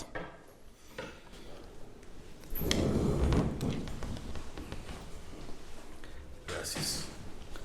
Bien, yo sí tendría dos preguntas. Primero para Emilio. Comentabas en la gráfica lo que implica la lectura, ¿sí? Pero yo te preguntaría a partir de lo que yo comentaba sobre estos videos, textos, contenidos breves, ¿qué cambian en cuanto a lo que tú estudias y qué es lo que puede suceder, ¿sí? Puede ser un proceso reversible, etcétera. ¿Qué nos podrías decir sobre eso? Y para los profesores, esto se podrá consultar, dicen, bueno, se espera que ya se abra, pero ahorita no se puede usar todavía. Aquí en la UAM, por ejemplo, tengo yo grupos de la maestría de diseño y lo que les doy es redacción y es gente que está ya muy acostumbrada a trabajar de manera autónoma, pero que por la licenciatura de la que egresaron muchas veces no están acostumbrados a escribir. Bueno, les dejo la pregunta y primero, le pasan el micrófono. Pues en cuanto a cambios, no sé si habría mucho, simplemente pensaría, por ejemplo, en multimodalidad, como el reclutamiento de otras áreas involucradas en otro tipo de procesamientos, porque al final la lectoescritura es un procesamiento visual de altísimo orden, o sea, está basado en reconocimiento de alto orden en general, o sea, las áreas que se desarrollan durante la alfabetización en todas las personas son simplemente áreas que en general están muy especializadas para reconocimiento visual. Cuando no se adquiere la lectoescritura, normalmente se dedican a procesamiento visual de rostros, que también hay mucho procesamiento visual dedicado a los rostros humanos en el cerebro. Pero pensando en esta intermodalidad, probablemente habría una mayor interrelación con otras redes, por ejemplo de procesamiento auditivo, que quizás sí se activan cuando uno está leyendo, porque al final hay quien lee en su cabeza, entonces seguramente hay una activación no tan fuerte como cuando escuchamos, pero cuando estamos viendo un video que tiene el texto, el audio, otras imágenes, probablemente hay una mayor participación de otras redes cerebrales en general, y también un mayor impacto en términos de memoria, puede ser, aunque también por lo que mencionabas, ¿no? La cantidad de concentración que podemos dedicar, bueno, que los jóvenes pueden dedicar a las cosas, no es tan, no sé cómo decirlo, es que no creo que necesariamente sean cambios a nivel neuroestructural, ni siquiera necesariamente neurofuncional, pero sí es cierto, ¿no? Que en términos de más bien conductual, mantener la atención ya en un único objeto atencional es algo que no desarrollaron, ¿no? Probablemente porque muchos jóvenes vienen de prepa o secundaria en pandemia, y pues son momentos importantes para el desarrollo neurocognitivo en general, ¿no? El desarrollo ya de algunas regiones como la corteza prefrontal en particular, que acaba de desarrollarse completamente hasta los 24 años en general. Entonces todos estos objetos atencionales pueden estar interviniendo, ¿no? No quiero decir perjudicando, pero sí, o sea, definitivamente pueden cambiar la manera en la que se procesan ciertos estímulos. Y sí, es algo que vemos, ¿no? En los jóvenes ya no se puede mantener la atención, no necesariamente los jóvenes, ¿no? También los adultos ya no saben ver una película en el cine, están todo el tiempo saliendo, viendo el teléfono, como decías. Entonces, sí, yo creo que repercute tanto positiva como negativamente. Pueden dar una experiencia, en estos casos de lectura o de aprendizaje, más inmersiva y multimodal, pero también puede afectar en términos de qué tanta atención qué tanto se puede mantener la atención focalizada y ignorando otros estímulos que pueden llamar la atención fuera de ese objeto. Hay algo, porque han comentado, por ejemplo, que para el caso de los niños muy pequeños que les dan las tabletas o los teléfonos, y el niño desde 1 año de edad ya puede estar viendo, y se ha dicho que eso puede afectar el desarrollo de todas estas capacidades. ¿Se sabe algo sobre eso? ¿Se ha estudiado? Probablemente sería por la cantidad de estímulos a los que están expuestos en la pantalla, la velocidad a la que pueden cambiar de un estímulo a otro, ¿no? Al final es también lo que vemos con redes sociales como TikTok o los Reels en Instagram, la cantidad, ¿no? Bueno, o sea, estamos expuestos a diferentes estímulos, cambiamos muy rápidamente entre ellos, entonces al menos en las infancias pensaría que no aprenden o no desarrollan tan profundamente esta atención sostenida y focalizada en un objeto atencional. Entonces eso repercute posteriormente a la incapacidad o a una mayor dificultad para mantener es un foco atencional preciso, ¿no? Porque justamente no hubo este desarrollo durante la infancia o durante la adolescencia. Sí, el impacto inmediato debe ser al interior de la universidad, de la UAM, ¿no? Sin embargo, sí estamos pensando con mucho gusto con Bruno ver qué tanto de esos contenidos, así como están pensados y la interacción que hay, qué tanto te sirve para una función. Lo que sí pedimos es que haya un lapso de tiempo que lo utilicen de forma flexible, en el horario que ellos puedan, donde ellos puedan con su computadora, pero sí nos interesa mucho ir monitoreando y evaluando cómo su funcionamiento. Entonces ya hay un plan de intervención. Bruno lo tiene muy bien diseñado, de tal manera que durante el periodo intertrimestral se puede probar durante ese lapso y se ve resultados también, ¿no? Qué tanto les funcionó, en qué aspectos pueden mejorar dentro de los contenidos que están. Eso es el inmediato, pero ya estamos pensando, pertenecemos a varias redes, de llevarlo a la comunidad. Es decir, a lugares primeros aledaños a la UAM Xochimilco, luego a Iztapalapa, pero también estamos trabajando con una red, redes comunitarias, en donde queremos llevarlo y contextualizarlo, que el chatbot se genere en el idioma nativo de las comunidades. Eso es fundamental y yo creo que eso lo podemos hacer sin problema y hay gente que lo puede llevar a cabo. Lo que necesitamos es sumar, ¿verdad? Sumar voluntades, esfuerzos. El conocimiento está, la investigación, y sumar, ¿no? Gente que le interese y que diga, no, pues sí, me interesa implementar en tal comunidad tal tema y lo ponemos en la lengua nativa, originaria del lugar. Pues qué bien, ¿no? Qué bien, que es una de las cosas que no tiene ChatGPT por muchos miles de millones que tenga desarrollados, no lo tiene, ¿no? Entonces nosotros lo tenemos que desarrollar.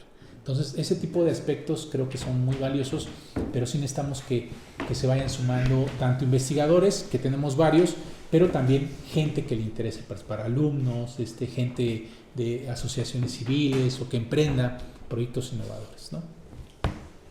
No sé si quieres comentar. Sí, justo para su grupo que decía de diseño, podríamos platicarlo para el intertrimestral. Ahorita creo que vamos a comenzar, entonces sería como para diciembre, enero. Y digamos, los temas que venían allí son los que están precargados. Si usted necesita algún otro tema, lo podremos platicar, crear los materiales y subirlos a la plataforma para que justo le sirva como un complemento a su clase. Y podremos platicarlo de aquí para diciembre, enero, poder implementarlo. Sí, yo creo que sí nos vamos a poner en contacto. Muchas gracias. ¿Alguien más? Quiero reiterar algo que hablé ayer, pero el grupo que estamos reunidos hoy es diferente del de ayer. Solamente estamos algunos de los de ayer. Entonces, comento algo que yo planteé en principio para todo el evento en la reunión de ayer, y es que la lengua de la que estamos hablando en la lectoescritura es el vehículo portador del conocimiento.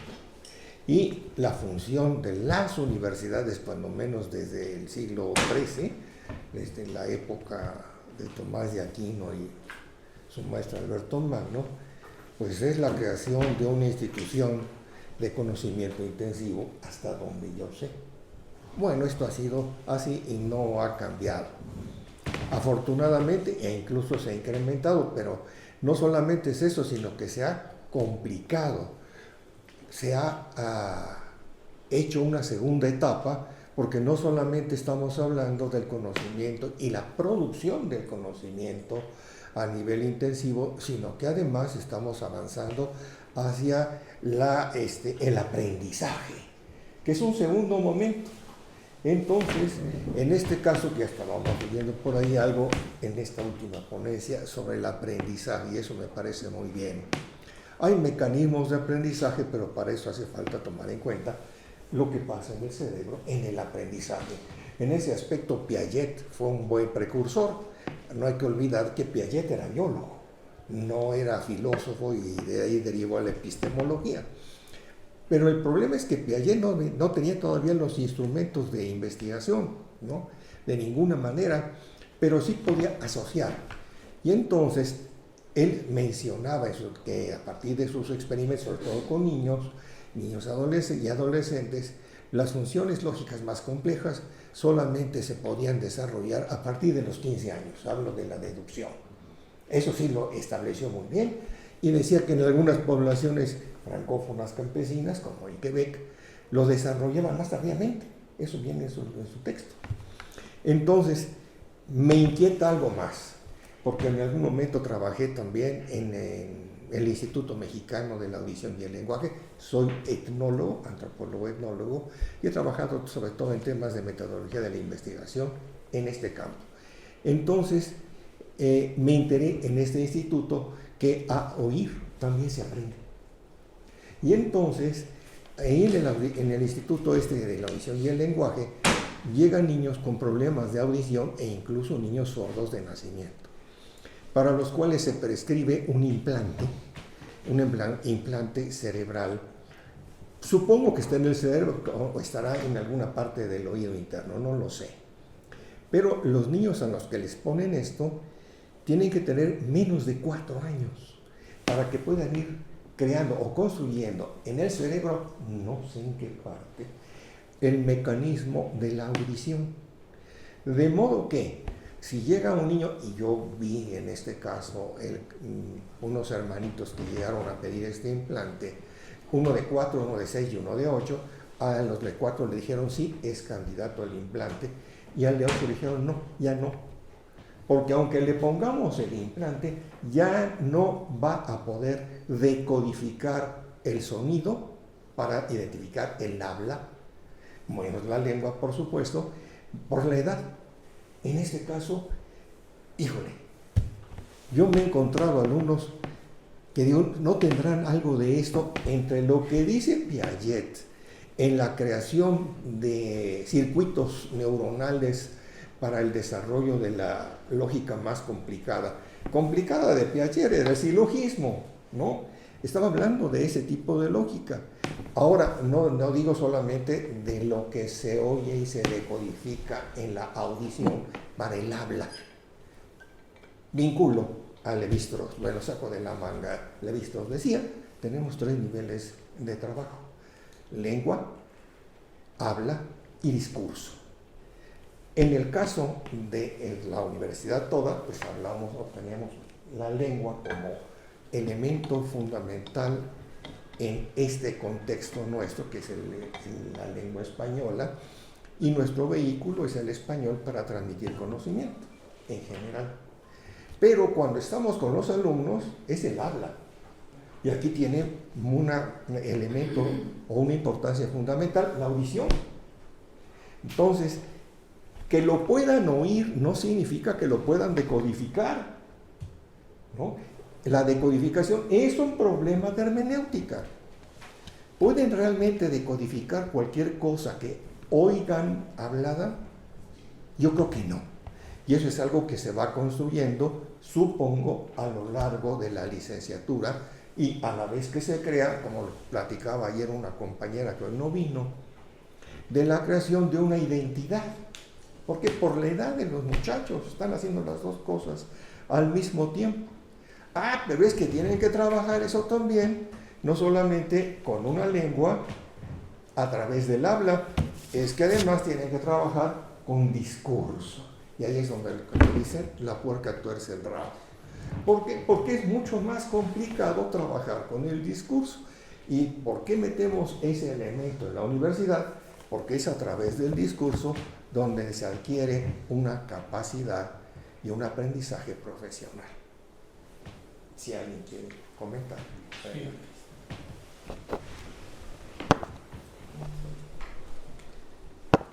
Sí, desde mi punto de vista, esa construcción empieza desde los primeros años, lo cual muchas veces no hay ese andamio para poder desarrollar más adelante ese proceso completo o consolidarlo, ¿no? Creo que ahorita, por lo que yo he estado observando en la literatura, donde está el punto central es en la neuroplasticidad del cerebro y cómo se adapta a procesos nuevos y cómo recupera conocimientos previos y lo integra a conocimientos nuevos, ¿no? Sin embargo, me parece que en ese sentido, cuando un sujeto está formándose en la universidad durante un trayecto, es muy variable, es muy disperso la formación. Puede tocar un estilo de enseñanza de un profesorado que sí tiene un estilo adecuado o se adapta a su estilo también del aprendizaje del alumnado.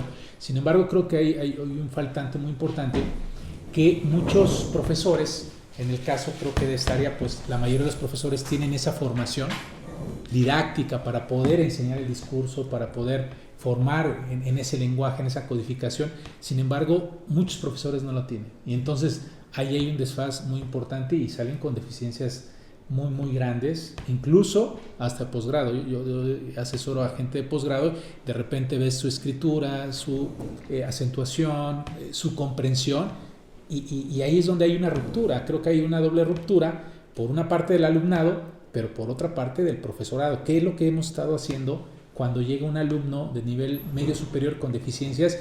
Pasa 4 años de licenciatura, si es que le va bien, porque hasta puede pasar más tiempo, y luego viene el posgrado y luego viene el doctorado y sigue cometiendo esos errores, ¿no? Esa es a mí mi preocupación.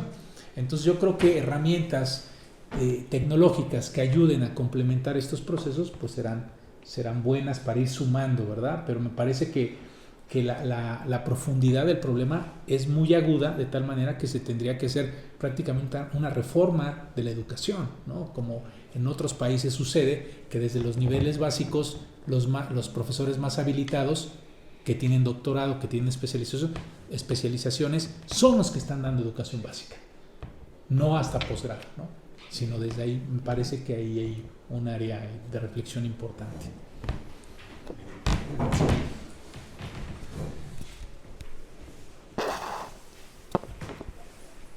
Gracias. Bien, voy a tocar algunos temas referentes a la universidad y referentes a la concentración o el enfoque en ciertos temas. La lectoescritura nos permite enfocarnos, porque permite enfocar y llevar una secuencia a través de la lectura, y también permite llevar una secuencia a través de la escritura. Esto se puede ir perdiendo cuando estamos acostumbrados a solamente recibir mensajes de 10 segundos, 5 segundos, 3 segundos, que afectan no solamente la lectoescritura, sino también las prácticas. Han cambiado mucho las prácticas que antes eran de concentración. Por ejemplo, los juegos de los niños. Los juegos de los niños antes requerían muchos elementos de tiempo, de construcción, de demás, y ahora mucho del entretenimiento es visual nada más. Entonces son el factor multifactorial, es algo multifactorial, la falta de o la pérdida de la concentración, porque implica tanto la parte de la lectoescritura como la parte de la acción y de la construcción de algo a lo largo del tiempo, que va construyendo precisamente redes neuronales que luego permiten que eso se vaya desarrollando con más habilidad, ¿no? A partir de fortaleciendo las habilidades. Esto es el contexto general social. Y en este sentido la universidad tiene un papel muy importante. Abstraerse o tratar de detener esa situación para formar profesionales que sí sean capaces de concentrarse en lo que están haciendo, de poder tener una interpretación de las cosas y de proponer a través del conocimiento. No quedarse en los mensajes pequeños y demás. Esto es un proceso social que la universidad debe de enfrentar. No es papel de la universidad irse con la ola. Claro, utilizar los recursos que hay para fortalecer, pero el papel de la universidad es fortalecer o formar profesionales que se van a dedicar a resolver situaciones, a resolver problemas. Y para eso requiere profundidad, requiere concentración, requiere interpretación. Y si nos vamos a la historia, pues desde que se generó la lectoescritura, siempre ha sido muy limitada su difusión. Siempre se ha concentrado en pequeños grupos, que son precisamente los grupos académicos. Desde hace 5,000 años hasta ahora se ha concentrado, se ha querido llevar a la gran población las habilidades de lectura, pero se ha quedado muchas veces en lo cotidiano, en lo superficial. Entonces la universidad es heredera de estos grandes centros de generación, concentración y custodia del conocimiento.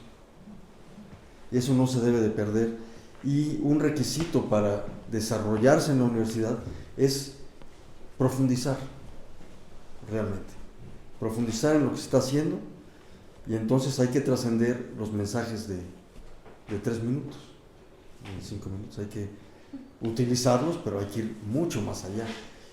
Y si las nuevas generaciones no les gusta leer mucho, pues en la universidad van a tener que leer, porque es la forma de ir construyendo conocimientos más profundos, de poder interpretar el mundo y de poder proponer alternativas ante lo que se está ocurriendo. Entonces, la universidad sí es un ámbito distinto, tiene que darse su identidad personal, y está inserta en un contexto social, pero tiene un papel muy importante que no se debe de perder, debe ser muy consciente lo que es el papel de la universidad.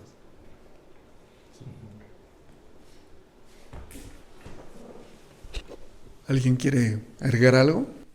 ¿Otra participación? Sí.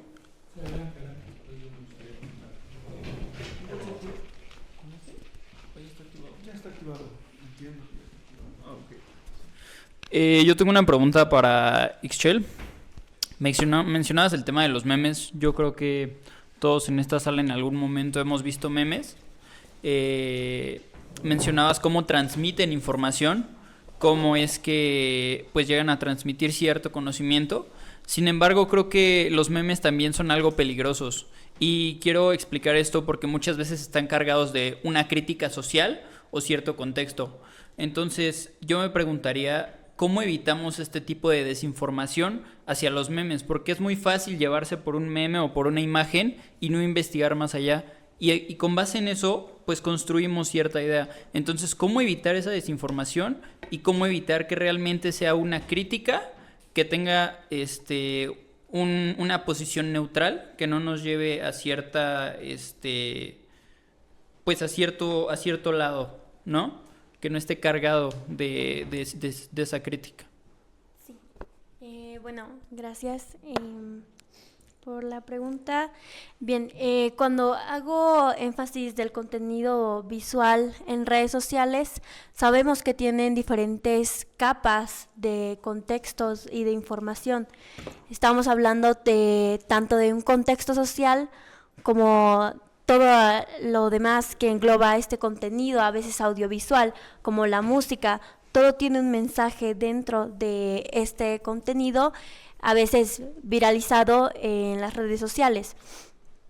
Para evitar la desinformación, como lo pregunta el compañero, tenemos que tener una visión crítica del contenido que consumimos. Tenemos primero que analizar de dónde viene este tipo de contenido, cuáles podrían ser las ideologías que manejan dentro de este contenido visual y pues lo que había mencionado dentro de la presentación, debemos de tener un pensamiento crítico a la hora de consumir contenido. Gracias. Gracias. Gracias.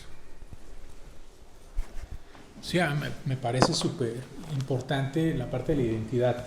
Sin embargo, de forma coyuntural, yo no sé qué tanto la universidad en este recambio generacional, sabemos la población que hay dentro de la UAM, más del 60% del profesorado tiene más de 60 años de edad, lo cual va a venir de forma natural un cambio. Sin embargo, yo no sé qué tanto la universidad está teniendo estos perfiles para la identidad y origen, como fue, digamos, o como surgió la UAM, ¿no? La UAM surgió con un espíritu innovador en un contexto social, político muy importante.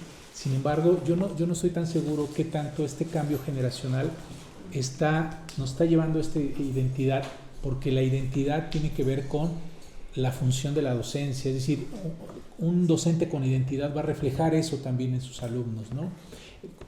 Evidentemente, identidad UAM tiene ciertas características como su emblema, su lema y emblema de flexibilidad, innovador, disciplinario, transdisciplinario. Entonces, eso me parece muy importante, ¿no? Y en ese contexto, ¿qué tanto la universidad está perfilando, está contratando perfiles adecuados a esa identidad? Y no de repente, bueno, pues se generen otro tipo de identidades emergentes que a lo mejor pueden caer en esta idea solamente tecnológica, ¿no? Y no pedagógica o no de aprendizaje, ¿no? Creo que ahí tendríamos que profundizar más en la función de la docencia, lo cual me parece que hay un tema bastante interesante que tenemos que profundizar más, ¿no?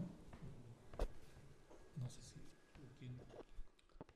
¿Alguien más? A propósito de lo que están comentando y lo que dijo Ixchel, ¿tú cómo ves perteneciendo a la generación a la que perteneces y eres estudiante, ¿cuál es la actitud de tus compañeros, de la gente de tu edad respecto a ese pensamiento crítico que dices? O sea, ¿cómo lo ves tú? ¿Cómo lo valorarías? Conectando con lo que acaba de decir el profesor en cuanto a que ustedes son los que en algún momento, algunos de ustedes, se van a integrar a la universidad y van a ser los profesores que vengan después. ¿Tú cómo ves a tu generación y qué es lo que crees que pueda pasar con eso?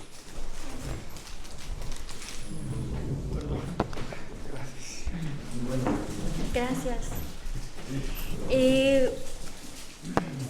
Definitivamente dentro de nuestra generación hay una tendencia a caer dentro de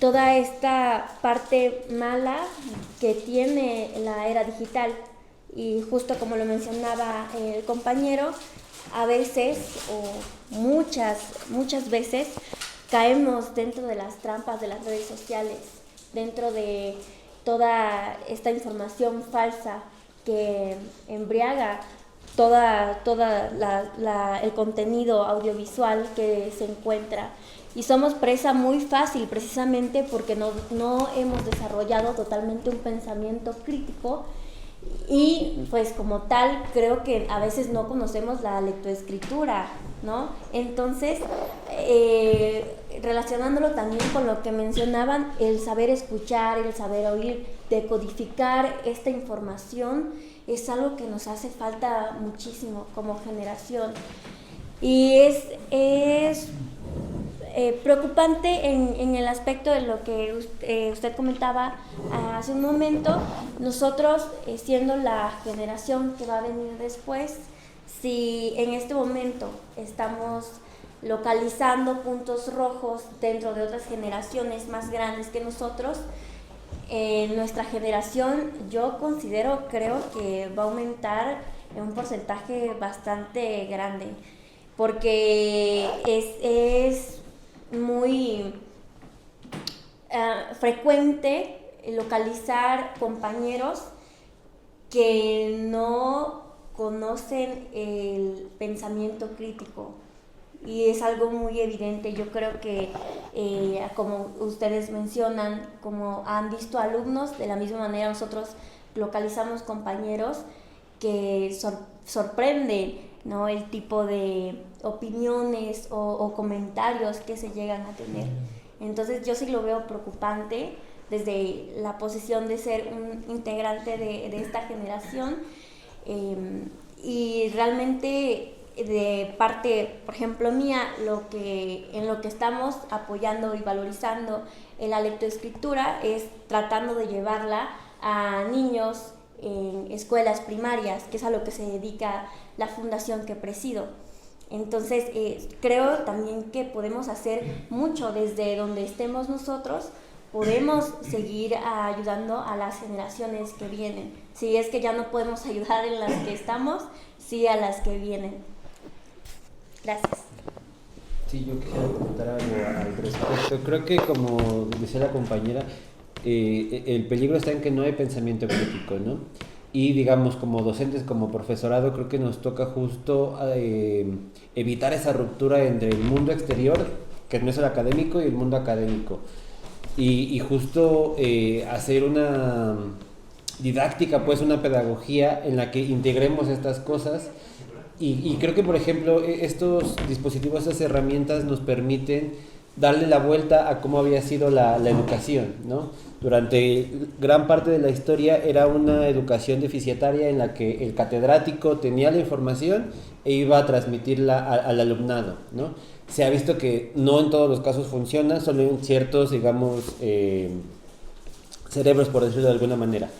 Y lo que ha funcionado más es integrar al alumnado en las actividades que se van haciendo, ¿no? No nada más la exposición unilateral, sino que el propio receptor se integre en esta actividad. Y creo que estas herramientas, estos dispositivos, nos permiten una interacción más fluida, más dinámica, y justo traer realidades externas a la academia, ¿no? Y que de ahí, digamos, expanda, ¿no? Y logremos evitar esa ruptura y justo desarrollar pensamiento crítico y que los memes no sean un tabú, ay no, sino, a ver, ¿por qué este meme explica a Gadamer, ¿no? Y digamos que el conocimiento se democratice de esa manera y logramos, cumplir la función de la universidad, ¿no? Sí, yo nada más quisiera sumar que sí hay un riesgo muy interesante. Algunos países en su política pública o su política educativa ya integran o sustituyen al profesor con inteligencia artificial. Existe ya, por ejemplo, China, Japón, algunos países, ¿no?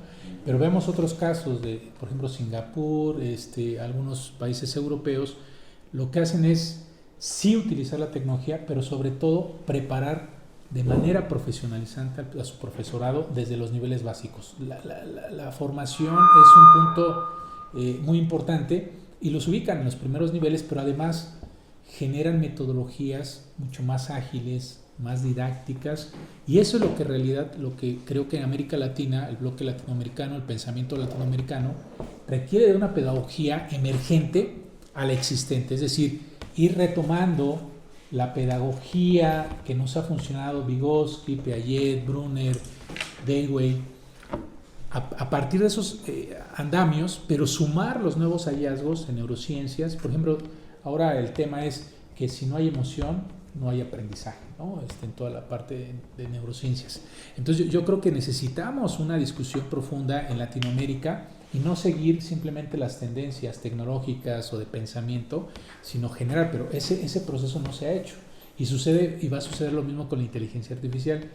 Muchas instituciones privadas y públicas se están yendo en la ola, pero el riesgo va a ser severo, porque no se va a desarrollar estas habilidades de pensamiento crítico, de reflexión, de didacta, profundizar sobre el conocimiento. Y ese es el papel, creo yo, que debe de posicionar a la UAM, y lo estamos haciendo en diferentes espacios, de un pensamiento propio, original, generando conocimiento, generando ciencia. Ese debería ser, desde mi punto de vista, el papel de la universidad, en particular de la UAM, posicionarse en esa discusión, en esa reflexión, y hacer propuestas innovadoras y alternativas ante estas nuevas generaciones. Entonces ahí creo que está el campo de acción, y creo que la UAM desde su origen ha sido así, innovadora, y fue coyuntural desde su génesis. Entonces creo que por ahí hay un camino bastante interesante, una vereda en la cual tenemos que transitar y pues empezar a generar estos espacios de discusión. Creo que lo más valioso de la universidad es la discusión, y este tipo de espacios permiten ello, y pues hay que mantenerlos, ¿no? Yo cerraría con esta participación. Sí. Un último comentario breve. Sí, un último comentario breve que me preocupa mucho. Recordando nada más como inicio de contexto, en los caminos espirituales de Oriente, muy especialmente en la India, en estos monasterios donde se prepara a la gente, sepa Dios para qué. No. Los monjes no viven ahí forever. Entonces conozco dos casos históricos de personajes identificables en los que fueron a este tipo de monasterios, cada uno por su lado, en diferentes épocas del siglo XX, y a los dos les pasó lo mismo. Uno de estos días, mientras estaban haciendo la vida de monje, a uno de ellos que conozco bien, dijeron: fulano, te habla el maestro. Dígame, señor. Muktananda, estás listo, vete. Y con la misma lo pusieron de patitas en la calle. ¿No? ¿Ya les va sonando?